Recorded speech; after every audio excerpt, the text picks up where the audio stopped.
Gandang umaga! Kumusta po? Narito po ulit ang update natin para sa lagay ng ating panahon.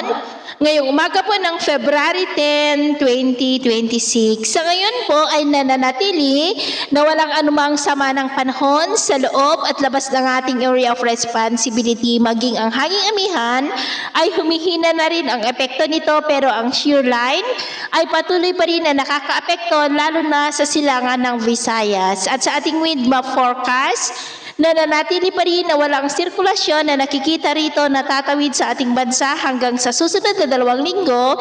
Indikasyon po iyan na walang banta ng bagyo hanggang po sa mga susunod pa na araw.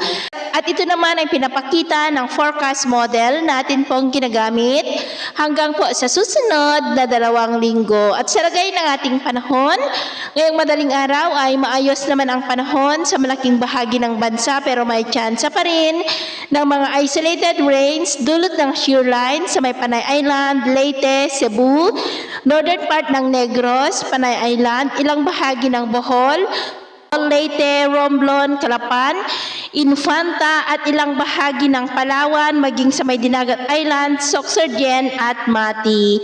At mamaya po ay sisikat naman ang araw sa malaking bahagi ng ating bansa, pero may tsansa pa rin ng cloudy skies with isolated rains dulot ng shear line sa may Samar Island, Leyte, ilang bahagi ng Bohol, Cebu, northern part ng Negros, Panay Island, Dinagat Islands, Maguindanao, Sultan Kudarat, South Cotabato at Sarangani. At mamayang hapon, mas maraming lugar ulit ang makakaranas ng mas maulap na kalangitan with isolated rains, lalo na po dyan sa may Visayas, ilang bahagi ng Southern Luzon at Mindanao, kaya mag-ingat pa rin tayo sa mga banta po ng mga pagbaha at pagguho ng lupa. At sa atin naman po mga baybayin, iwasan na po muna natin ang papalaot, lalo na sa silangang baybayin ng ating bansa, dahil ang mga alon po ay posibleng aabot hanggang sa 2.3 to 4 meters height. Kaya hanggat maaari ay iwasan na po muna natin ang papalaot dyan sa mga may kulay pula